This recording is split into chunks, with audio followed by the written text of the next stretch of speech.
Most of us live far from any kind of wilderness.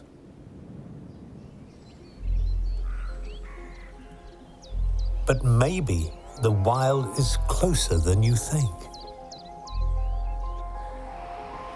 We share our home with many thousands of different species. But sometimes we are not good neighbors. At other times, we love and protect our wild communities.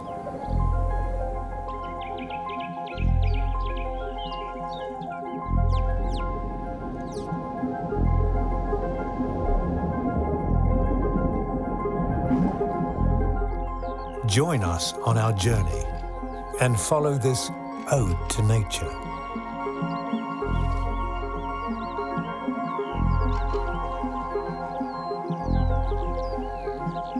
Along the way, we'll see what we could do better and celebrate the many faces of nature's magnificence.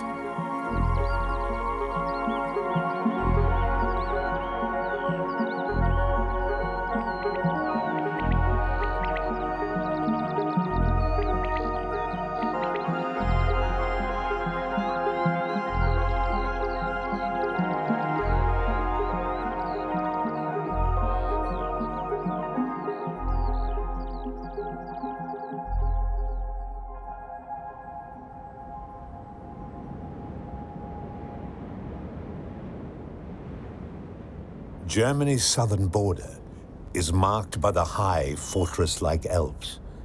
They are young mountains, still suffering growing pains.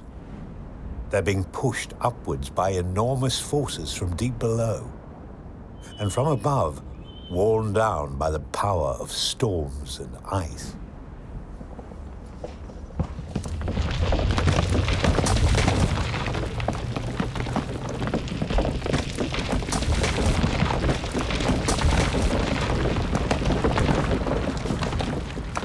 These opposing forces are natural and universal.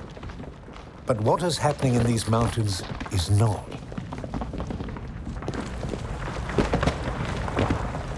Not so long ago, ice thickly covered these peaks and many glaciers remained. But now, on Germany's highest mountain, the Schneeferner Glacier and others are in rapid retreat as global temperatures rise.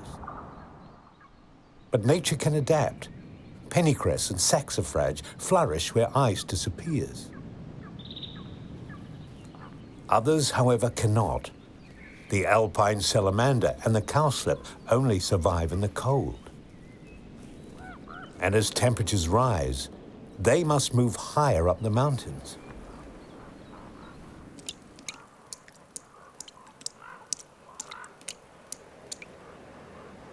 Chamois also seek cooler temperatures at higher altitude.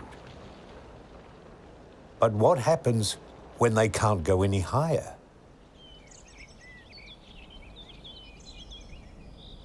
Edelweiss and other flowering plants are already at the top. Any warmer, and their time here could be over.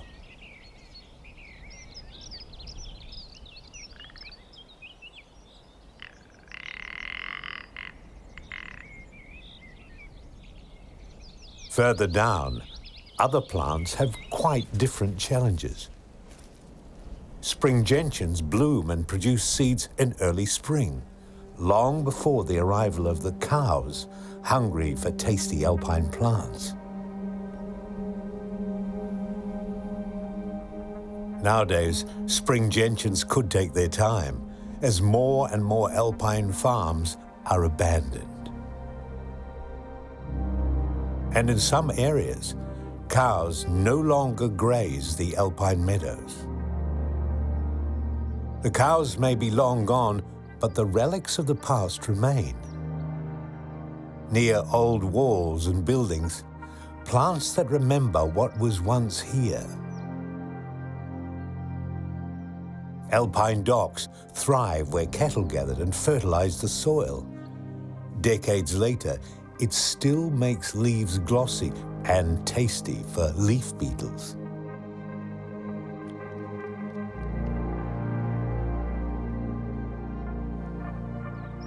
Nature knows nothing of national borders. It thrives wherever suits best.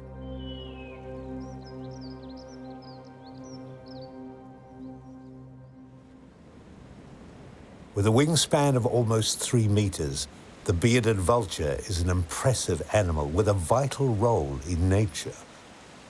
But scenes like this have disappeared in Germany. Why?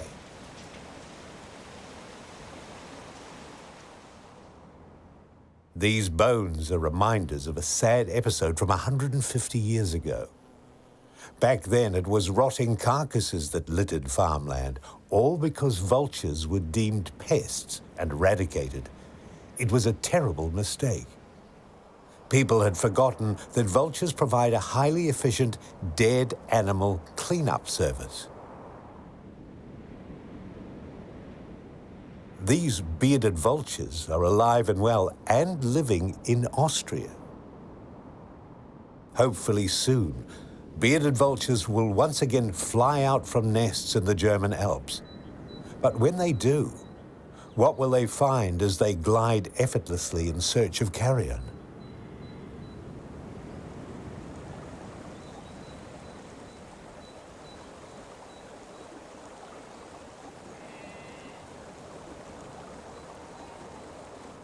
Throughout the European Alps, our relationship with the land is changing. The mountain farming tradition is under threat. In the last 100 years, farmer numbers have decreased dramatically.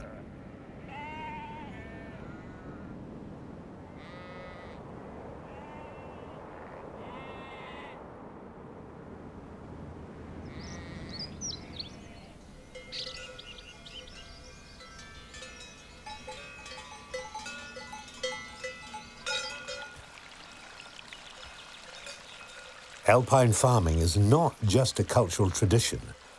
The grazing of cows in Alps is like what occurred in pre-human times when wild herbivores fed on the plants on these mountainsides.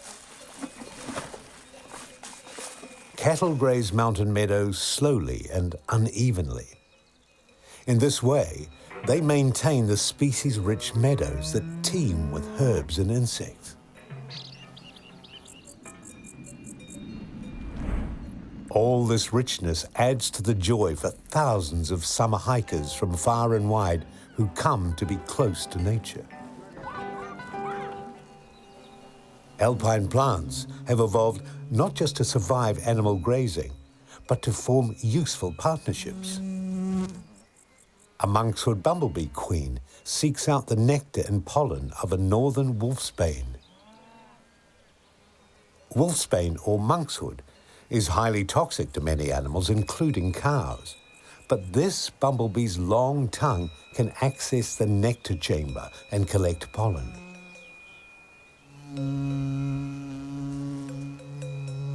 Bumblebee and flower have an exclusive deal. Each depends totally on the other.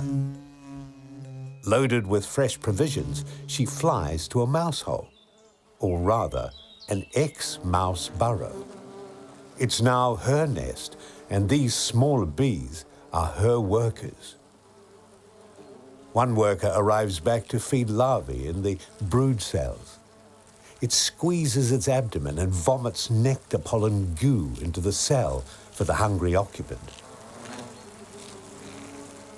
But what food will the growing larvae receive later in summer when the northern wolfsbane has finished blooming? It will feed from its relative, the blue monkshood. It flowers later, so they and their special bumblebee all get what they need. Monkshoods and other alpine flowers carry dangerous toxins in their leaves and blossoms. This keeps grazing animals away from them. Instead, they eat grasses that would otherwise smother the flowers.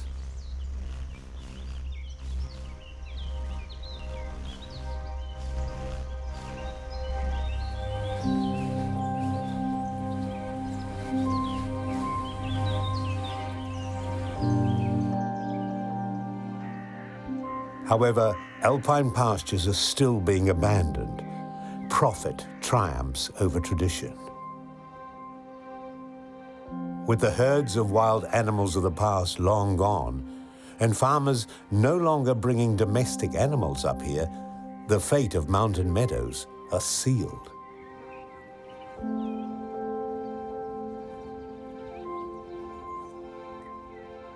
In the absence of grazing animals, the forest reaches out into open spaces, and very soon trees overgrow and shade everything. Some like it this way.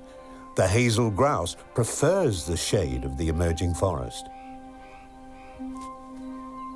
But the marmot and many other species will quickly disappear.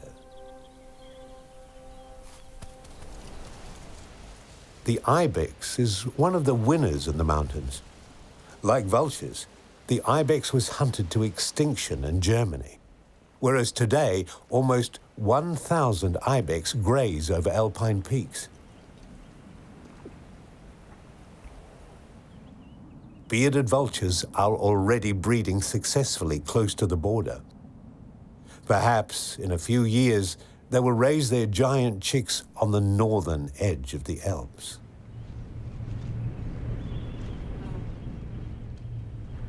The ibex and the bearded vulture show how much control we have over which species live here and which do not. They also remind us of what great work we can do to bring back our wild neighbors, if we try. Even if vultures do regain old territories, their lives won't be easy. German law obliges farmers to dispose of dead livestock, which vultures feed on. So they will spend far more time flying in search of food and less time with their offspring.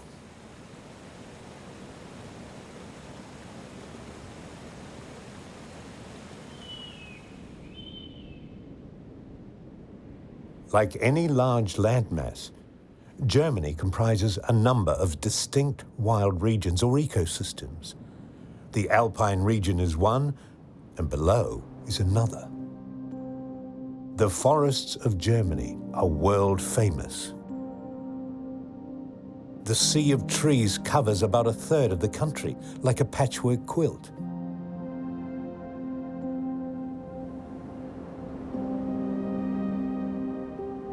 Here too, rare species are returning.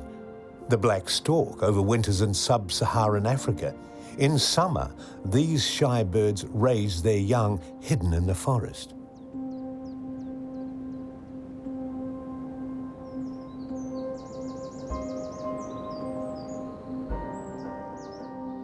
Recently, almost 1,000 black stork nests were counted. It's a real success for nature conservation. Forests have their vicious predators, but some never feature in wildlife films, until now. Meet Ischiosalus carli, a harvestman. Its weapons, knife-like pincers. And here's its prey. A one-sided contest, you might think. But like any predator-prey battle you might see on the African savanna or in the ocean, prey species have strategies for survival.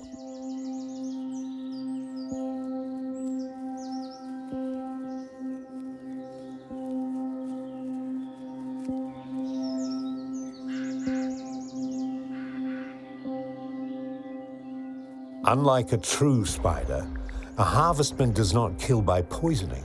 Its tactic is a frontal attack to hack and cut at its victim's flesh.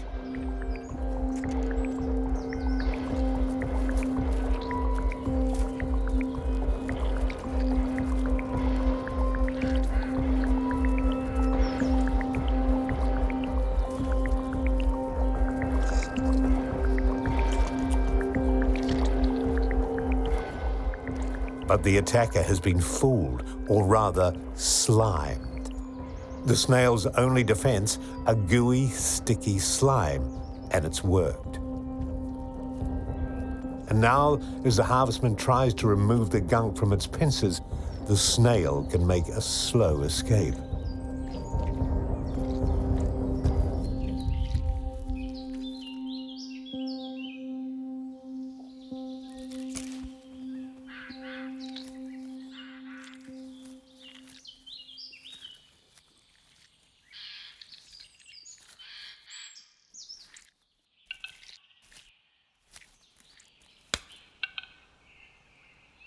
Though a forest offers plenty of food and opportunities high above the ground, many species remain earthbound. And down here, survival depends on stealth and stillness.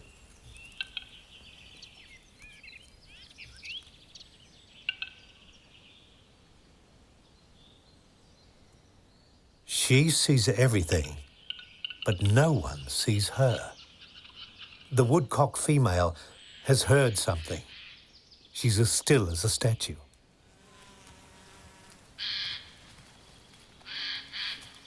Brown bears occasionally stray into the forests of southern Germany. She relies on her camouflage. She won't fly away even if the disturbance is very close.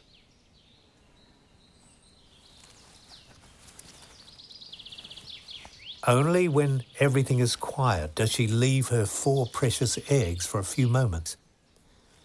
The colour of the eggs, the creeping gait of the mother, everything is about the most perfect camouflage possible.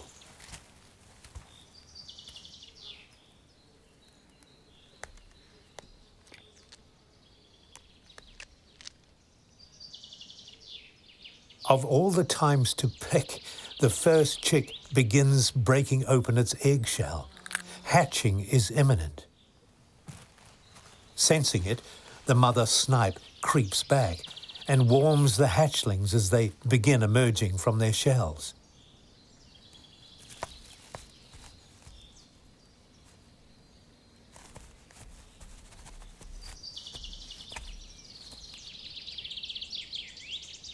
She fusses over her eggs, adjusting them with her long bill.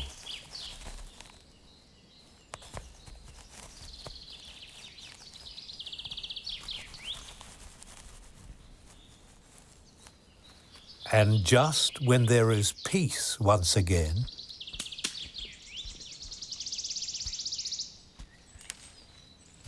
this could be a scene from the ancient past. Giant herbivores browsing and moving through European forests. This is the way it was for thousands of years.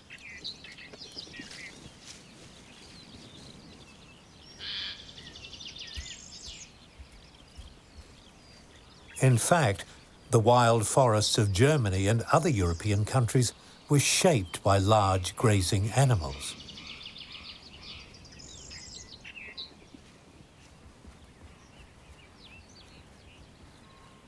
In the ancient past, the herbivores were bigger, more powerful, and greater in number. Wild horses also grazed the forests, as did European bison, deer, wild ass, even elephants and rhinos.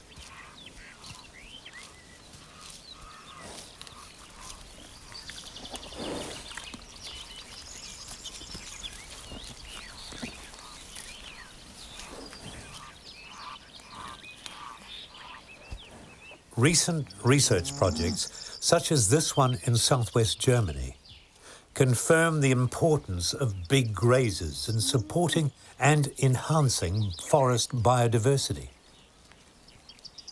Their most important contribution is eating. What we see as they munch on leaves and twigs, as well as grasses and herbs, is cattle's natural way of feeding. It's a far cry from their feedlot diet of silage and concentrate. They are mimicking how their wild ancestors and other animals shaped the ancient forests. Of course, Those ancient animals disappeared as our ancestors spread through Europe after the Ice Age.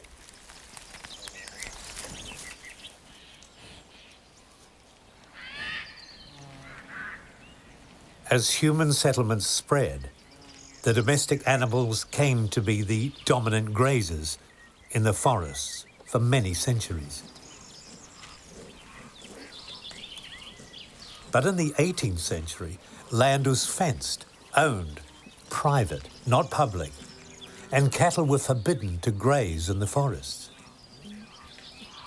As soon as the large herbivores were locked out, forests became dense and impenetrable.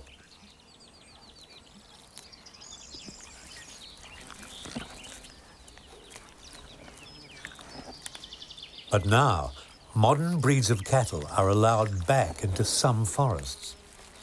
They are recreating the open forests of old, which has many benefits for wildlife.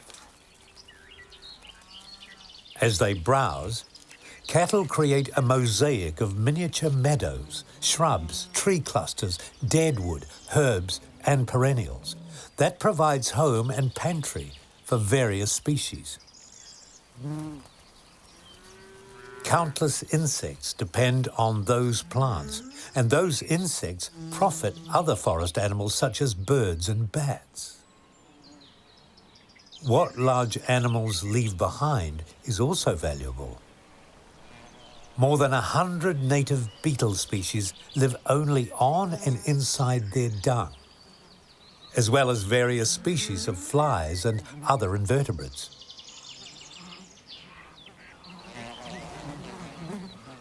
An insect mass of about 100 kilograms can develop in the dung of a single cow per year. This biomass is a cornerstone of biodiversity.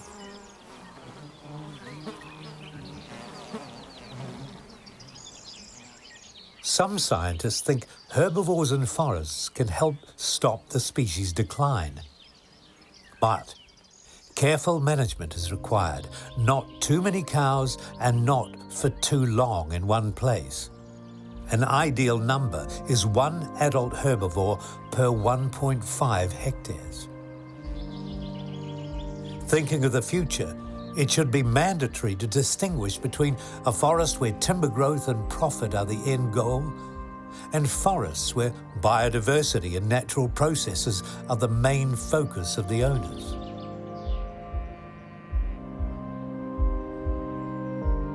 About 0.3% of Germany's forest area are so-called natural forest reserves.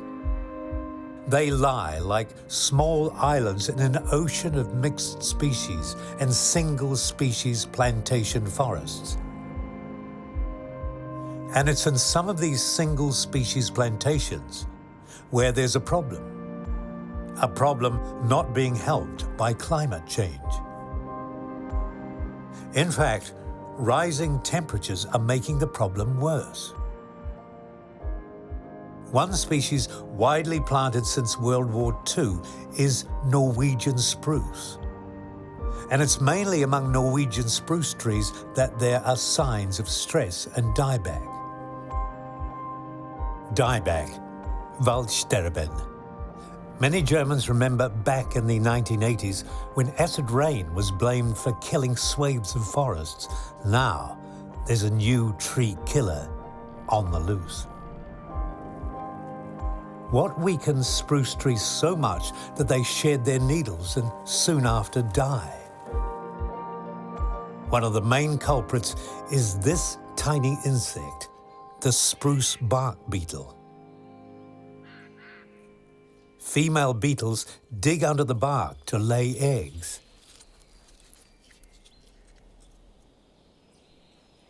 A single female bark beetle can produce 3 generations and more than 100,000 offspring in 1 year.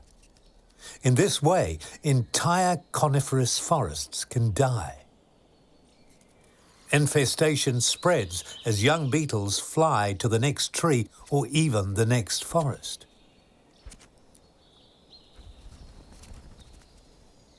The beetles tend to attack older trees and leave the young ones alone. Perhaps some have built-in resistance to attack or to the drier conditions.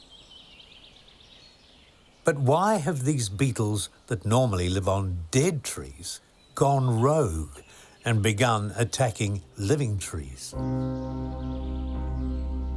One of the reasons is that higher temperatures are putting Norwegian spruce trees under severe stress, and the beetles are exploiting their weakness.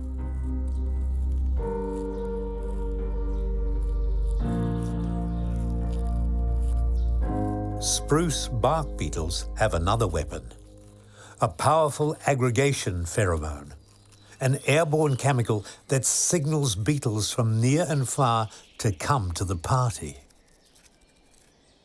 Others are ready for any leftovers. Without bark beetles, small toads would struggle to find enough food in the forest.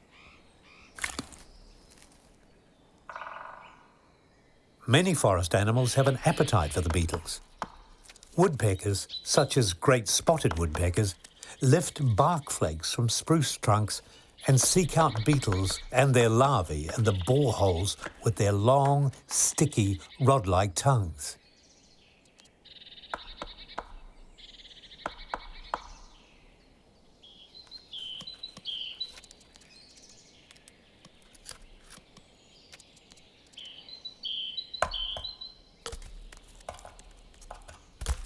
Infected wood shows how bark beetle larvae tunnels can kill a tree by destroying the vital layer of cells that transport sugars, water and minerals. Down here, any beetle larva quickly becomes food for wood ants.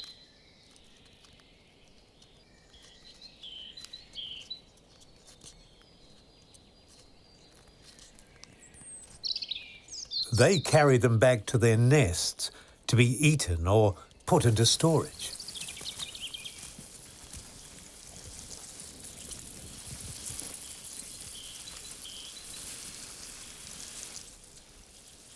Wood ants' pincers cannot penetrate the hard shell or carapace of an adult bark beetle.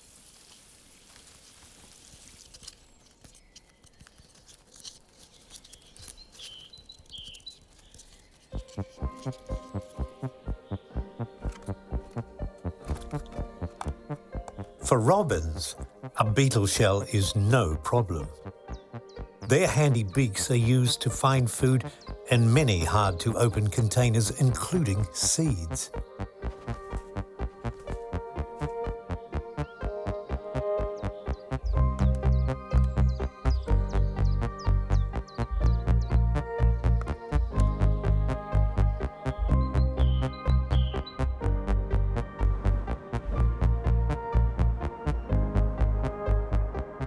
Forest owners often have no choice but to cut down beetle-infested trees and remove them.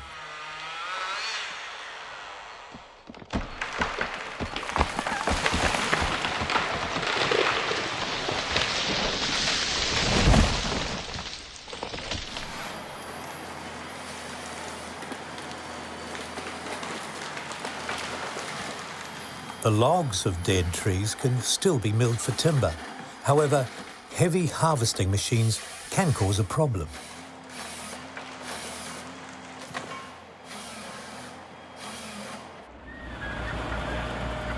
Many forest lovers complain that the big machines compact the soil and further affect the trees.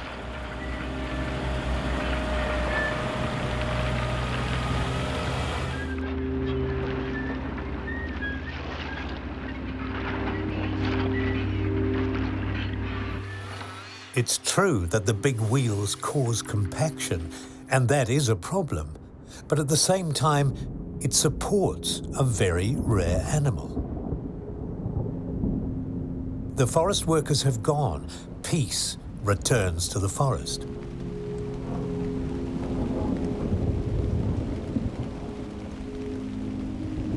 During the next thunderstorm, machine tracks fill with water.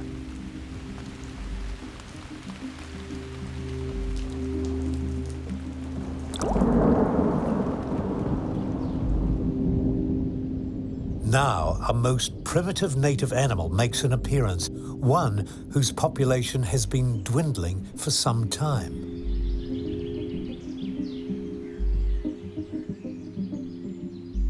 It's a creature with a long past. In northern Germany, close to the Baltic Sea, numerous fossils 7 million years old have recently been found. These fossils belong to this creature, the yellow-bellied toad. They're extremely rare, but have recently reappeared in good numbers. Why?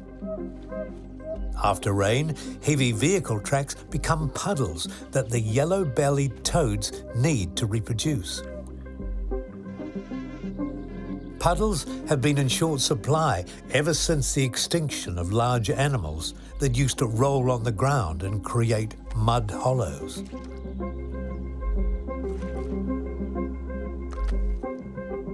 These ancient toads gather on the bank like mini crocodiles, and once they've warmed up, they are ready for action.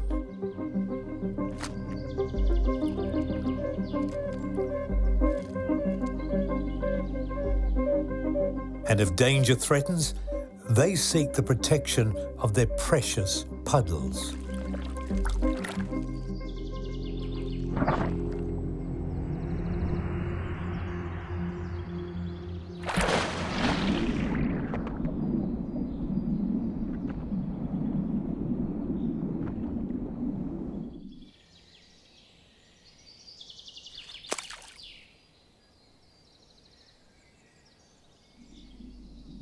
Ponds, clearings, deadwood. They all make a forest diverse and valuable. They all create more habitats and a greater variety of life.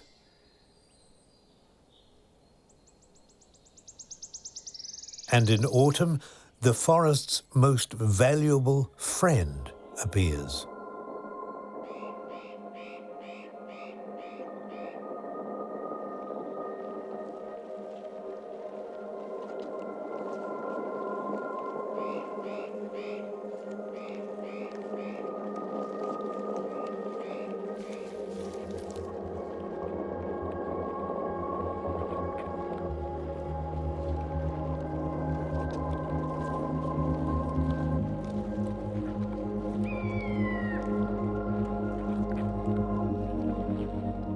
Most fungi live hidden in the earth, working their secret magic among the roots of trees.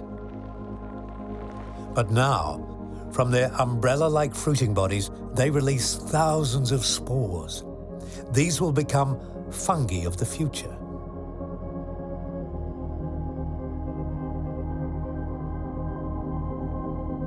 With the release of their spores, their work is done. Their time is over.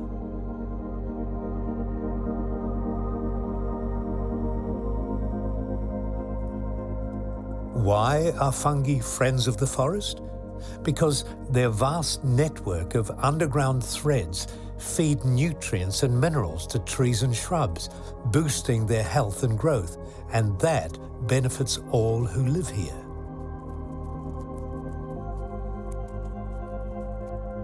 Foreign fungi colonize the fruiting bodies, as do the offspring of some fly species.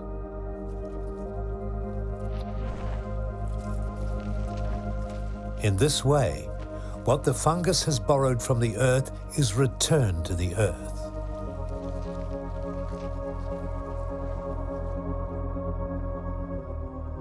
Decomposer fungi speed up the rotting process of dead trees. The logs' nutrients will be recycled and used by others.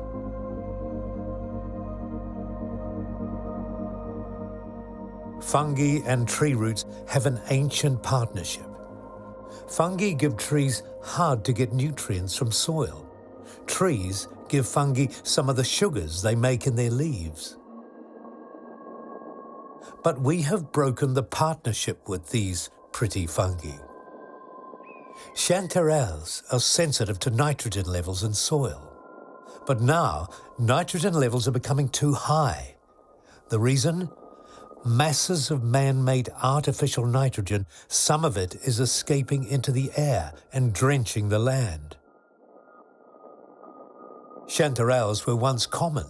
Now they're endangered. These beautiful fungi are sending us a warning. The partnership between fungi and plants goes back billions of years. When the first primitive plants appeared on the land, they had no roots. So fungi did that job. It was the first pivotal step in helping our world become green.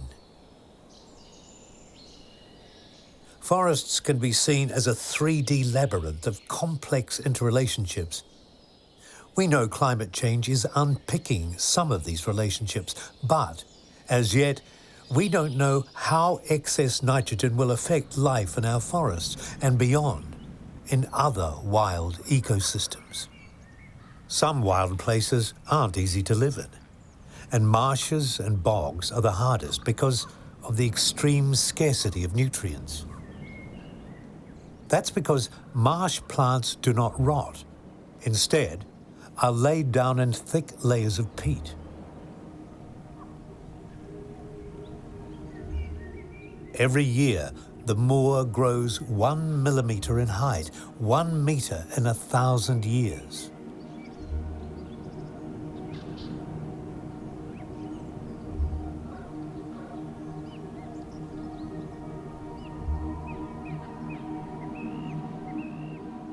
They're called raised bogs because they bulge like watch glasses. They are only fed with water from rain. Clear the stage for what is perhaps the most bizarre plant that grows in our native habitats.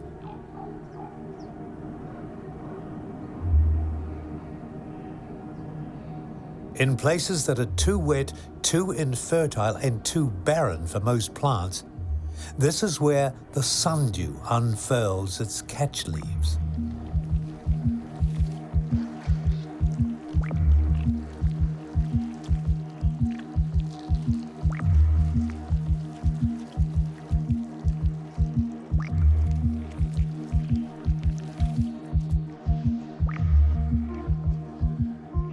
The flowers of this champion among the bog plants do not open to be pollinated. They pollinate themselves. For the sundew, insects are not pollinators. It has something else in mind for them.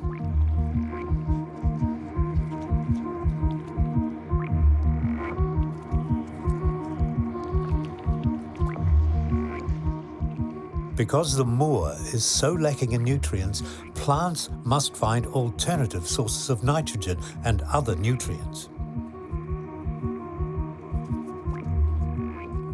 Their flowers bloom to reveal their sophisticated trapping devices, which they employ to get the nutrients from insects.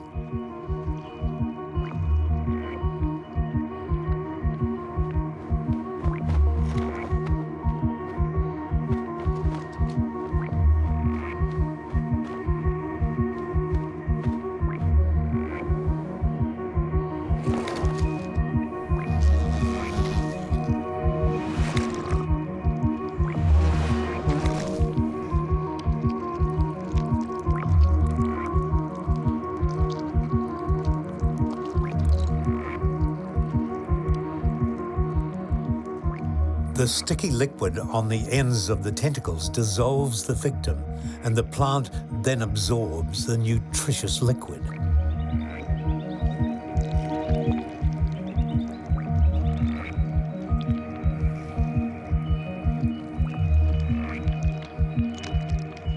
Death comes slowly, but nature cares little for niceties. It's all about survival and getting your share of whatever resources are on offer.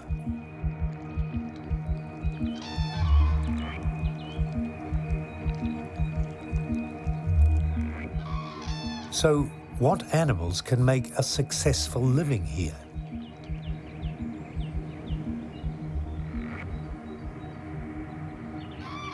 This is the call of one creature that can thrive here.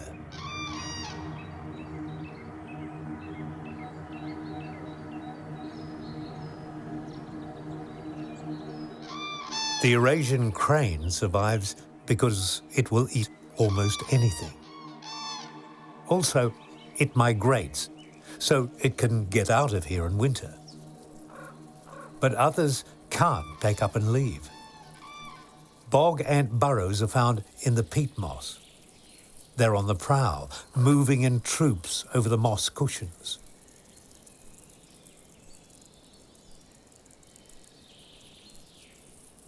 To cross water ditches, they use natural bridges.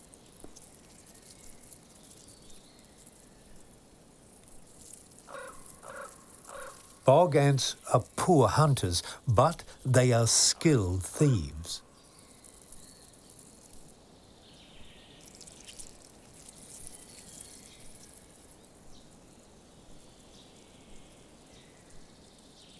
They are expert at retrieving prey from sundew traps without becoming prey themselves. Bog ants take away over half of all the insects caught by the sundew.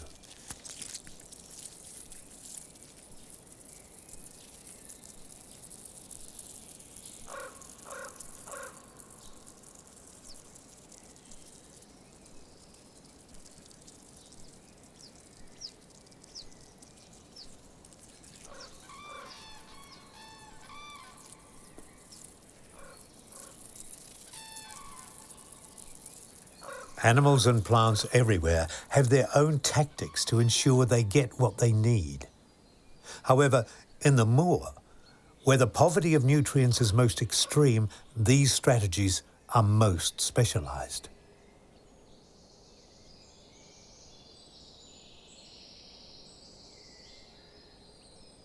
Out of the wet bog, between sphagnum mosses and grasses, emerges an orchid with a trick.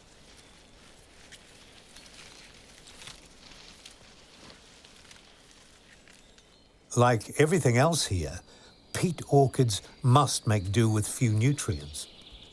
Its survival trick is to save energy by not producing nectar. It attracts pollinators just with the colour and shape of its flowers.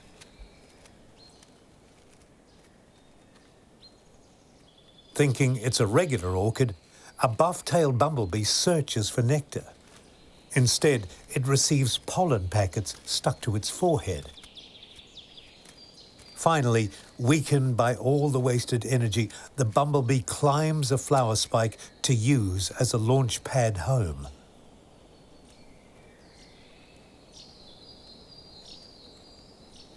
Originally, swamps, bogs and moors covered 5% or 1.5 million hectares of German territory.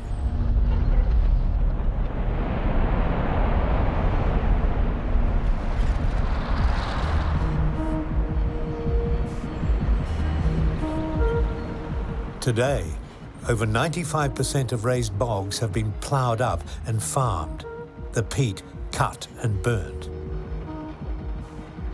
We have gained productive land, but at enormous cost. Bogs are sponges. They prevent flooding and they store massive amounts of carbon.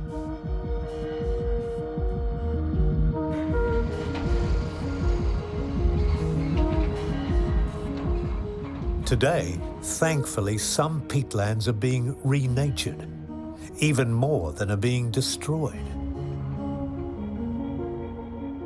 Part of the success has come from young people of the Fridays for Future movement, whose public protests demanded action on climate protection. The results have been impressive, even spectacular. No sooner are drainage ditches blocked up again than nature returns. It's as if someone had pressed the reset button. Things start to happen again as they did when the land was true wilderness.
Every spring for thousands of years, moorland clouded yellow butterflies have hatched from their pupa in bilberry bushes.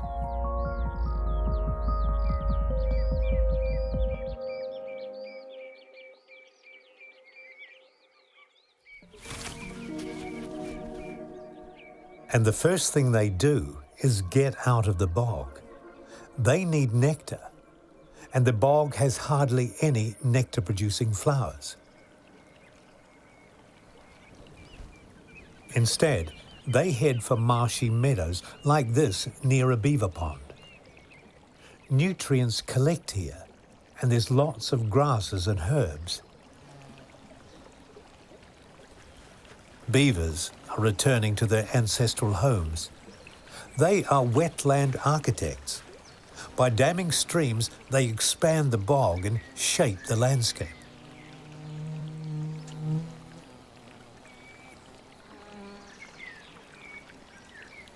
The ringlet butterfly, the checker spot, and many others, like the moorland clouded yellow, come here to fill up on thistle nectar.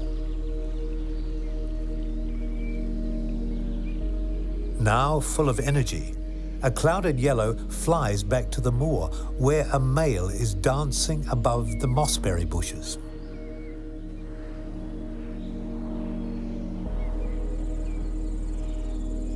She joins him, and now the circle of life is complete.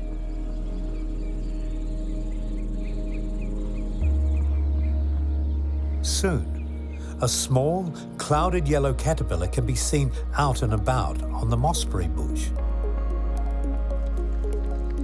It eats nothing but mossberry leaves, and being so young, it can only chomp away at the soft outermost cell layer. It works like an artist, creating windows of white. However, the leaves contain a poisoned potion, nitrogen carried on the wind from cultivated land. In a short time, the little caterpillar will die. To find out where all this nitrogen stems from and how it affects the environment, follow part 2 of Ode to Nature.